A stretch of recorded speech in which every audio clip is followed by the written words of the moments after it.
कल हमने पढ़ा था आयन, एटॉमिक आयन। आज हम पढ़ेंगे मॉलिक्यूलर आयन क्या होता है, उसके बाद है फ्री रेडिकल। दोनों को डिस्कस करेंगे, मैं डिफरेंस भी बताऊंगा आपको। तो हमने टॉपिक केमिकल स्पीशीज स्टार्ट किया हुआ था चैप्टर 1 से।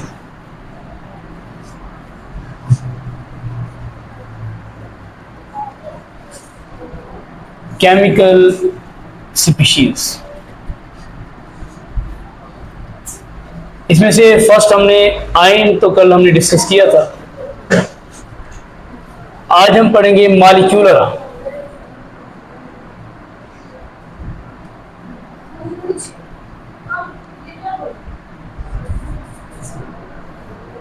मॉलिक्यूलर आयन, जब हमने आयन पढ़ा था मैंने कहा था कि आयन क्या होता है, जब कोई न्यूट्रल एटम एक इलेक्ट्रॉन दे या ले, व्हेन एन एटम लूजेस और gain electron then ion is form.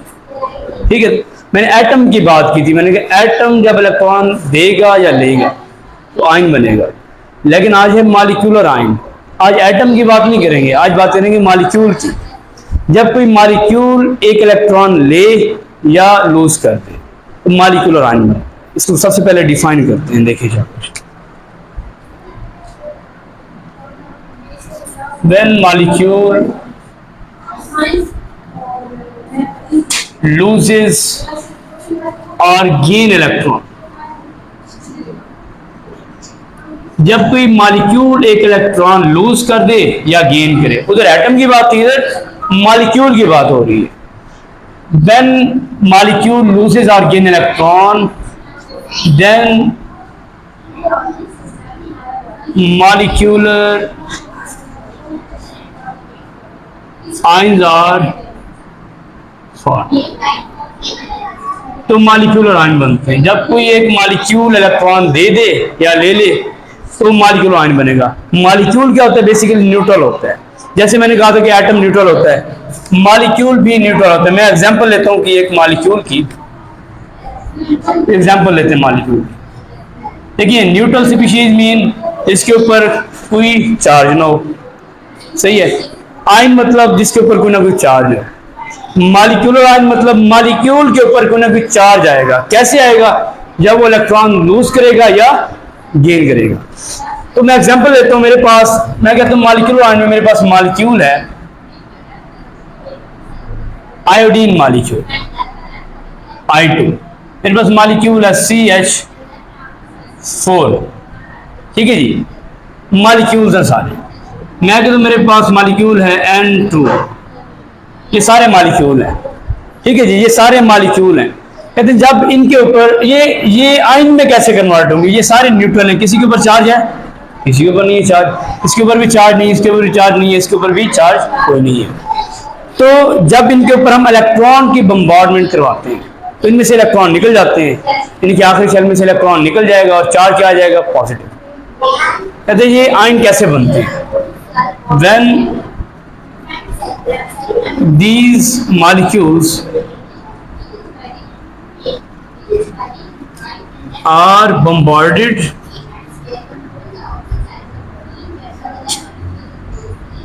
by electron। जब इलेक्ट्रॉन की इनके ऊपर बम्बार्डमेंट होती है तो क्या होता है, these are converted into molecular ion।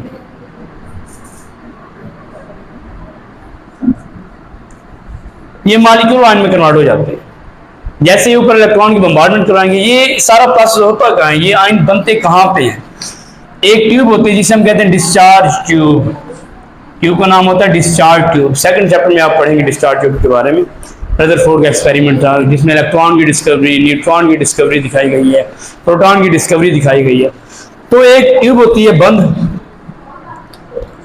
एक बंद चैम्बर, ऐसी ट्यूब होती है बंद,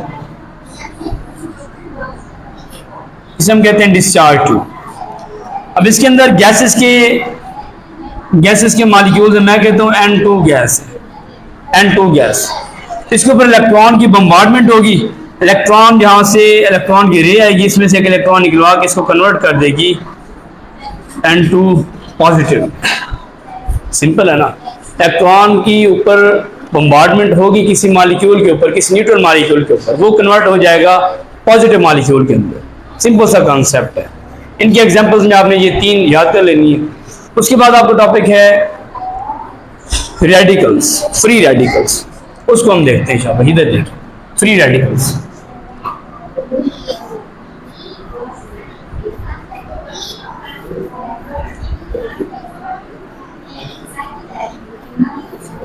फ्री रेडिकल्स, फ्री रेडिकल्स क्या होते हैं? ये भी एटम्स या एटम ग्रुप ऑफ एटम्स हैं, या अकेला एटम होगा या ग्रुप ऑफ एटम्स होंगे। एटम्स और group of atoms which have odd electron, odd मतलब ताकतदार, एक, ठीक है, सिंगल एक, ठीक है, ताकतदार, ऑड इलेक्ट्रॉन जिसके ऊपर, अनपेयर्ड इलेक्ट्रॉन जिसको हम कहते हैं। देखिए इसको हम डिफाइन करते हैं, डेफिनेशन करते हैं, तवज्जो करें इंशाअल्लाह।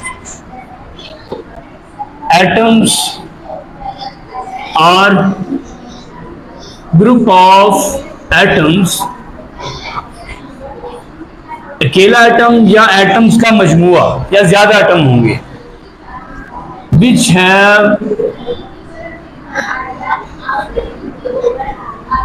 Odd electron, which have odd electron. Odd electron को हम कहते हैं unpaired electron, unpaired electron is called free radical. इसको हम फ्री रेडिकल कहते हैं। फ्री रेडिकल, ये इसकी डेफिनेशन, इसको नोट डाउन कर ले शाबाश। इसकी डेफिनेशन, अकेला एटम होगा या ग्रुप ऑफ एटम होगा जिसके ऊपर ऑड इलेक्ट्रॉन होंगे। देखिए इलेक्ट्रॉन्स की 2 टाइप्स हैं, पेयर्ड और अनपेयर्ड। 2 तरह के इलेक्ट्रॉन्स होते हैं। एक इलेक्ट्रॉन तो सिंगल, एक होता है पेयर की फॉर्म में। सिंगल इलेक्ट्रॉन को कहते हैं unpaired electron, unpaired electron, unpaired electron. और इस डबल इलेक्ट्रॉन जो 2 इलेक्ट्रॉन इकट्ठे आ जाए उसको कहते हैं लॉन पेयर या पेयर्ड इलेक्ट्रॉन। पेयर्ड इलेक्ट्रॉन या लॉन पेयर इलेक्ट्रॉन की 2 टाइप्स। कहते हैं अगर एटम्स के ऊपर सिंगल अनपेयर्ड इलेक्ट्रॉन होगा, एक अकेला इलेक्ट्रॉन, या ग्रुप ऑफ एटम के ऊपर अकेला इलेक्ट्रॉन होगा, उसे हम कहते हैं फ्री रेडिकल। कहते हैं एग्जांपल इसकी देखते हैं कैसे, सिंपल से एग्जांपल्स हैं, एग्जांपल्स को देखिए। एक एग्जांपल, ऐसे कुछ मॉलिक्यूल्स हैं वो टूट के फ्री रेडिकल बनाते हैं। जैसे कि हमारे पास क्लोरीन है, क्लोरीन का फ्री रेडिकल। फ्री रेडिकल को रिप्रेजेंट कैसे करते हैं? एटम के सैंपल के ऊपर एक डॉट लगा देते हैं। एटम के सैंपल के ऊपर एक डॉट लगा देंगे, सही है। मैंने एटम का सैंपल लिखा, क्लोरीन एटम है, उसका सैंपल क्या है? Cl। इसकी टॉप राइट साइड में मैंने एक डॉट लगा दिया, इसका फ्री रेडिकल बन। मैं एक और लिखता हूं जैसे कि CH3 है, इसकी टॉप पे एक डॉट लगाता हूं, ये भी फ्री रेडिकल है। ये बनते कैसे हैं? एग्जांपल में आपने ये 2 नाम लिख देने हैं, ठीक है। ये बनते कैसे हैं? How free radicals are formed.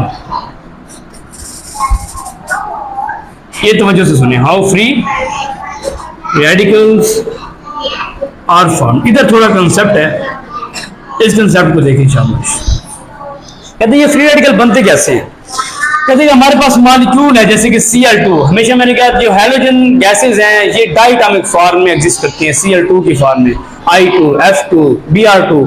लेकिन Cl2 2 क्लोरीन है, ऐसे बॉन्ड बना हुआ है, सही है जी। कहते हैं इसकी होमोलाइटिक ब्रेकेज होती है, होमोलाइटिक ब्रेकेज।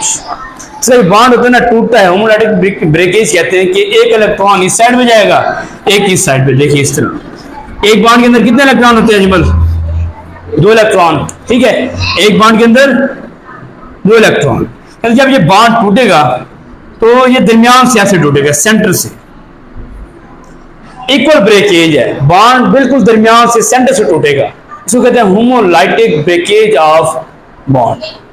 होमोलाइटिक ब्रेकेज जब होगी, बॉन्ड टूटेगा, तो इसमें से जो एक इलेक्ट्रॉन है वो इस पे चला जाएगा, एक इलेक्ट्रॉन इस पे आ जाएगा। समझ आ रही है? सिंपल है ना। अब इसका रिएक्शन कैसे होगा? फर्दर ये बनेगा क्या?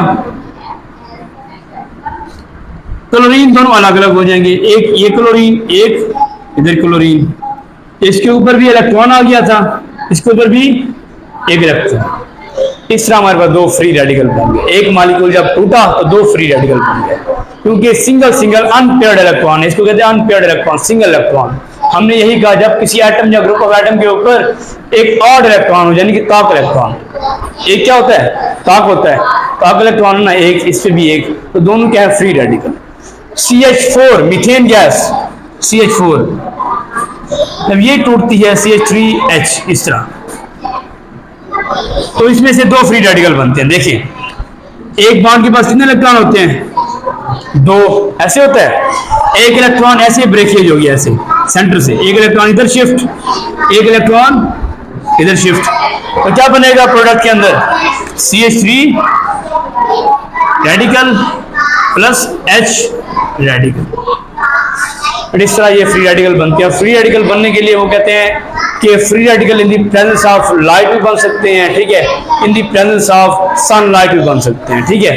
अगर सनलाइट आ रही है, सनलाइट की मौजूदगी में ये गैस रख दें तो ये टूट कर फ्री रेडिकल बना देंगे।